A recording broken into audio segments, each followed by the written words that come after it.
왜 어떤 예술가는 단순히 그림을 그리지만 어떤 예술가는 세상의 보는 방식을 완전히 바꾸어 놓을까요? 그리고 한 인간의 붓이 어떻게 인류의 시각 자체를 뒤흔들 수 있었을까 하는 의문이 생깁니다. 이 질문의 중심에 서 있는 인물이 바로 스페인의 천재 화가 파블로 피카소입니다. 그는 단순한 화가가 아니라 20세기 예술의 방향을 바꾼 진정한 혁명가였습니다. 미술사에서는 그를 르네상스 이후 가장 큰 변화를 만든 인물 가운데 한 사람으로 평가하곤 합니다. 많은 미술사가들은 현대미술이 시작된 결정적 순간을 피카소의 작품에서 찾고 있습니다. 피카소는 1881년 스페인 남부 도시 말라가에서 태어났습니다. 그의 아버지는 미술교사였죠. 어린 피카소는 매우 이른 나이에 천재적인 재능을 보였으며 7살에 이미 전문 화가 수준이었다고 합니다. 아버지는 아들의 재능을 보고 스스로 붓을 내려놓았다는 유명한 일화가 전해지기도 합니다. 그러나 피카소가 성장하던 시기의 유럽은 산업혁명과 함께 매우 격동적인 시대를 지나고 있었습니다. 도시가 급속히 성장하면서 사회는 불평등과 갈등 속에서 크게 흔들리고 있었던 시기였습니다.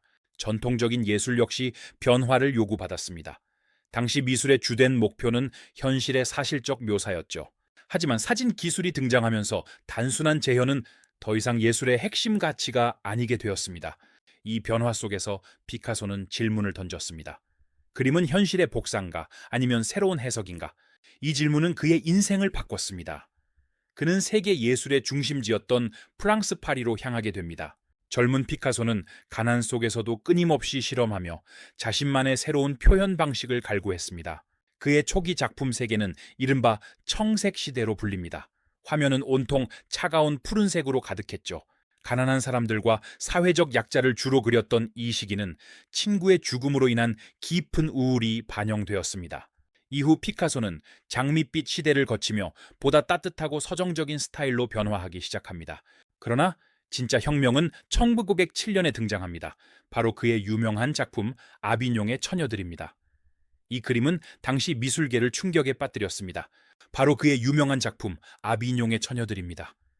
이 그림은 당시 미술계의 상식을 완전히 파괴했습니다. 인물의 얼굴과 몸이 기하학적으로 분해되어 있었기 때문입니다. 이는 새로운 조형 언어의 등장이었습니다. 이 작품을 통해 피카소는 큐비즘이라는 새로운 예술 방식을 정립하게 됩니다. 큐비즘은 사물을 한 방향이 아니라 여러 시점을 동시에 표현하는 획기적인 방식이었습니다. 예를 들어 사람의 얼굴에서 정면과 옆모습을 동시에 표현함으로써 우리가 아는 현실을 재정의했죠. 이것은 단순히 기법의 변화를 넘어 인간이 세계를 바라보는 방식을 완전히 바꾼 시도였습니다. 피카소의 예술은 단순한 형식 실험을 넘어 강렬한 사회적 메시지를 담기 시작했습니다. 그 대표적인 정점이 바로 1937년에 제작된 브루의 명작 게르니카입니다. 이 작품은 스페인 내전 당시 무고한 민간인들이 희생된 도시의 비극을 처절하게 묘사하고 있습니다. 이 거대한 캔버스는 전쟁의 공포와 인간의 근원적인 고통을 숨김없이 그리고 강렬하게 보여줍니다. 오늘날까지도 게르니카는 세계에서 가장 영향력 있는 반전 예술 작품 중 하나로 평가받고 있습니다. 피카소의 삶을 관통하는 핵심 통찰은 분명합니다. 예술은 단순한 기술이 아니라 세계를 새롭게 바라보는 방식이라고 믿었습니다. 그래서 그는 평생 하나의 스타일에 머물지 않았습니다. 그는 90세가 넘는 나이까지 계속 새로운 방식의 작품을 시도했습니다. 평생 약 5만 점 이상의 작품을 남겼다고 알려져 있습니다. 이 이야기에서 우리가 얻을 수 있는 변화는 분명합니다. 창의성을 바라보는 시각이 달라집니다. 창의성은 새로운 것을 만드는 것이 아니라 세상을 다른 방식으로 보는 능력이라는 사실을 이해하게 됩니다. 실패를 바라보는 태도가 달라집니다. 피카소는 수천 번의 실험과 변화 속에서 새로운 예술을 만들었다는 사실을 깨닫게 됩니다. 자기 표현의 중요성을 이해하게 됩니다. 예술뿐 아니라 삶에서도 자신만의 방식으로 세상을 해석하는 것이 중요하다는 사실을 알게 됩니다. 피카소는 이런 말을 남겼습니다. 모든 아이는 예술가로 태어난다. 문제는 어른이 되어서도 그 예술가로 남는 것이다. 모든 아이는 예술가로 태어난다. 문제는 어른이 되어서도 그 예술가로 남는 것이다. 라고 피카소는 말했습니다. 이 영상이 도움이 되셨다면 종문 고박사의 인문학을 통해 더 깊은 통찰을 만나보시길 바랍니다. 좋아요를 눌러주시면 대단히 감사하겠습니다. 항상 좋은 일만 있으시길 바랍니다. 이 영상이 도움이 되셨다면 종문 고박사의 인문학을 통해 더 깊은 통찰을 만나보시길 바랍니다. 항상 좋은 일만 있으시길 바랍니다. 피카소의 유산은 지금 이 순간에도 수많은 예술가와 기획자들에게 무한한 영감을 주고 있습니다. 지식의 나눔은 인류의 가장 고귀한 행위 중 하나입니다. 우리가 바라보는 관점을 단 1도만 바꿔도 세상은 이전과는 전혀 다른 모습으로 다가올 것입니다.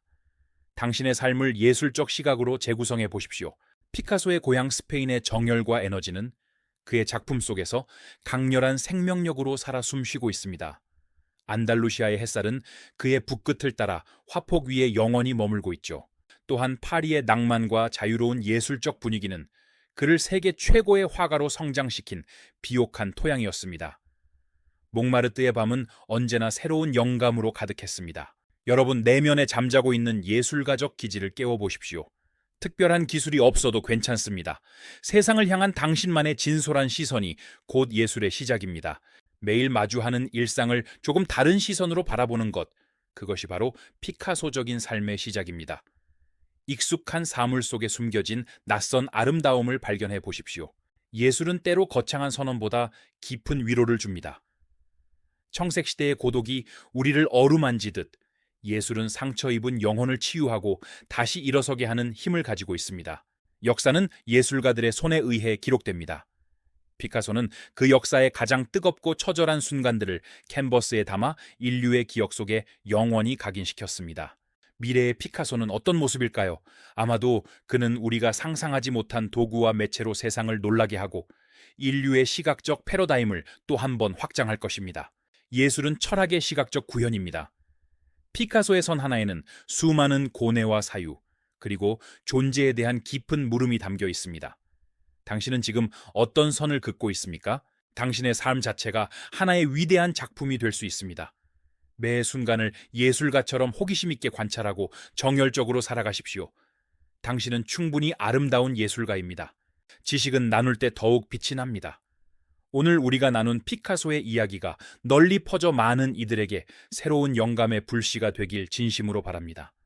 지혜는 공유될 때 완성됩니다. 여러분의 생각과 감정을 기록해 보십시오.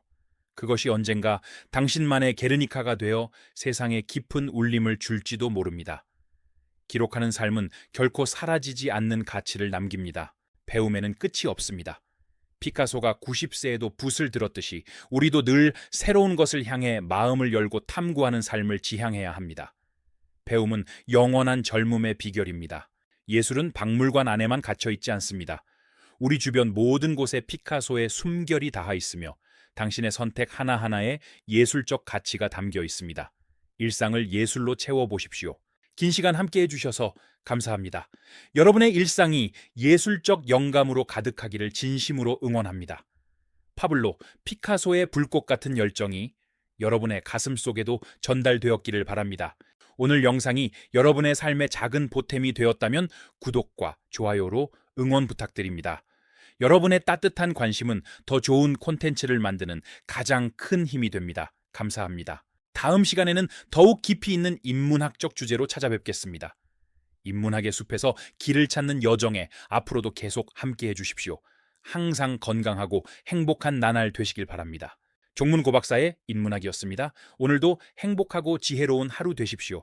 우리는 각자 삶이라는 캔버스를 채워가는 예술가임을 잊지 마십시오. 감사합니다. 안녕히 계십시오.